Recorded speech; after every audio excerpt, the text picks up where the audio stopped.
oganda gik ma gitiyogo e thieth kelo midhiero mar taka mawuok e yedhe kod gige plastik kod jwala malilo alwora kendo keto ngima jopiny kama rach. E sigana ni Millicent Adhiambo kolonwa kaka ute thieth moko tiyo gi lony manyasani kod kawo ndamo manyime mar tiego jopiny ewi kaka gisebedo ka gichoko kendo wito taka magi kaka yor konyo rito alwora.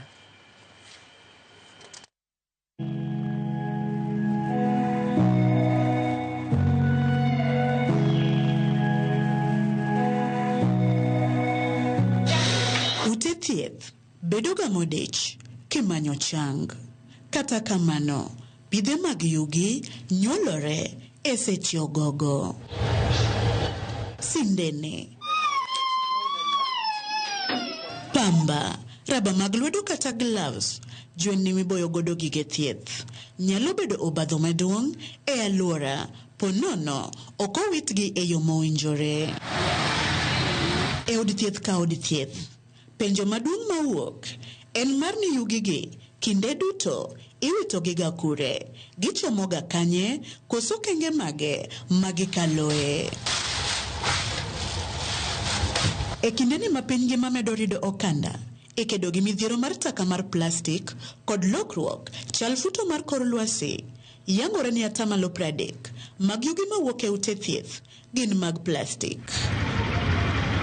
Nema koro lero ni gimor ni moko kuom ute thieth pachoka koro loko kit chenro maggi mag wito taka kaka yor konyo rito alwora e kedo kod midhiero mar taka mar plastik. It's an interesting take for medical facilities to actually taking on further steps beyond just segregation and what they have usually been doing for incineration of waste. That if the plastic component of the waste, together with any other material that can be recycled, will be put aside, it will be an opportunity for material recovery. The main thing that needs to be taken into account is to make sure that all the medical waste is treated to a level to remove all the harmful bacteria or organisms that may infect even those handling the waste after that. To bende oken mana wito yugi kamano, en kauting. Kaute thieth kaka Jaramogi Oginga Odinga Teaching and Referral National Hospital osechako tiyo gi lony manyasani e rego yugi kendo nego kwiri mag plastik kod jwala mondo kik gibed manyalo ketho alwora.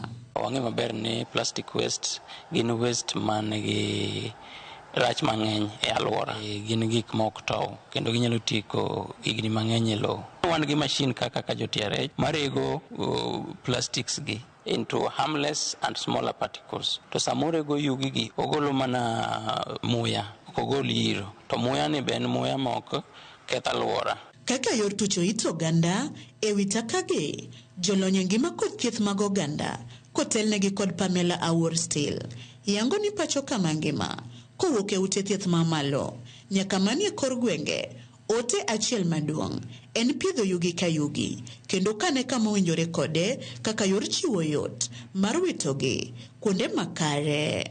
Anya paro ni kinde moko nadhi anyiewo test mar malaria to kana tieko to nadwa dhi wito gino e bin e jikon kanya mane pacha oparo godo ni to kara gigi kata mane ibutewa wanya bedo ni wahinyo kata jok makonyo e odka kata mana jok ma ang handle yugigo ok en mana e hospital kende. En responsibility mar kila ng'ato.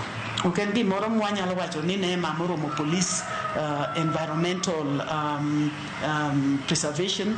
Pamela Gilange dhiyo ndamo mararieya ka gitiyo gi tuke mag sinema mar puonjo oganda e wirito alwora ahinya to taka mawuok e kuonde thieth. Plastic moloyo hinyowa kabisa nikech we rely on fish from the lake.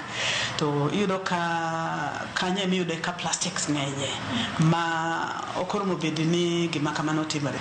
Rech mochamo plastic no mwachamo medo hinyowa. And awareness no ne koro wariwre gi jo Misango Art Ensemble youth man kanyogo mondo gitemie tugo moro manyalo puonjo gigiwegi kendo goganda ma iye Kisumu ka mondo wane kaka wanyalo change behaviors wa. Kata mana goro e korudi mag ute thieth bende itiyogo e chwalo ote makama nikech gorogo oting'o kido kod ranyisi man kod ote e rangi mongorore manyiso kaka inyal pok kit yugi mar reso ngima kendo rito alwora. Information that the mural got will really empower the people around, more so the health workers and the patients, because now they will know how to manage their waste which comes from the hospital. I think there are better ways that they can use apart from incineration. Makanga to donjo to neno to ibuok ni to gini to wachamo. Maka ineja with waste no. Ine affect psychology ni no koro metim kamano. E kindeni ma jochiw thieth sani medo tiegi e wi kaka ginyalo wito taka e yo makare e sama thieth bende dhi nyime. Chenro mar wang'o yugi e osiptende pod en midhiero mogoyo tach kaluwore kod iro mawuok ma jolony koni medo ketho alwora kendo hinyo ngima oganda. Yes, incineration is one of the methods, including autoclaving or shredding them. But incineration also has its own side effects or negative challenges in that, as you say, when it burns, the fume goes out into the air, becomes harmful again. Koro adwano bedine nitiere standardized approach to handling waste management in humanitarian settings. Nyaka sani yangore ni piny Kenya pod nigi midhiero mogoyo limtidi nikech onge mar lony minyalo tiyo godo taka ma ok tow kaka plastics, jwala, taulo mag ria kod taulo miboyo godo nyithindo matindo. Ka bende weche mag onge kuonde moyiedhe mag wito taka gi mong'ere kaka landfills kaluwore ni kuonde ma jopiny osebedo ka wite taka go ok ni kare.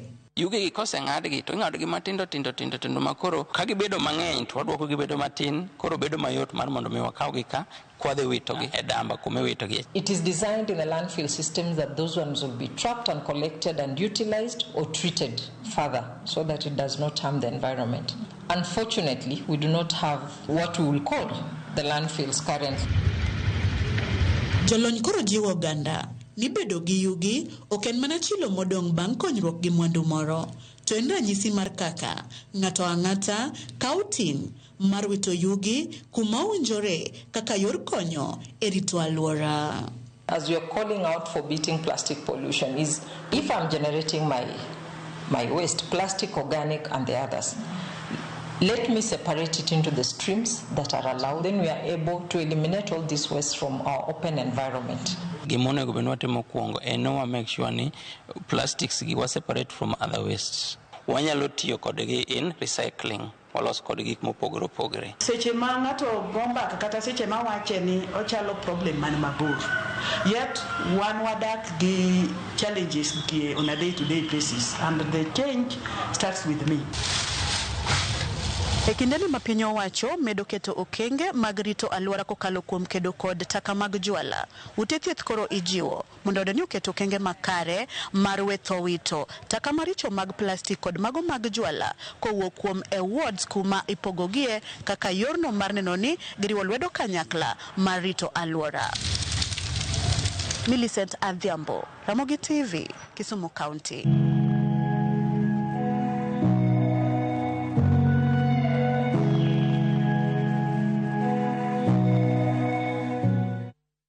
Wuoth machiel kachiel no bagi e boma ma Nairobi keto ler kendo choko omenda ne nyithindo modak kod tuo ero mano mar sukari. Kembe mopogore opogore kanyakla kod skunde no wuotho maromo kilomita 10.6 ko kendo rumo gi kar romo mano ma Carnival. Chenro no chan kod Citizen Digital komakore gi Kenya Diabetes Management and Information Center koda ka kembe mamoko ka gijiwo piem momondo kijiwo pimo mondo yudo yath mar insulin neno ni nyithindo duto manigi tuo sukari yudo kony kod yath kaka dwarore. Gimedo jiwo riwo lwedo e rito tuo no kendo neno ni nyithindo makamago oyudo sir kod arita makare.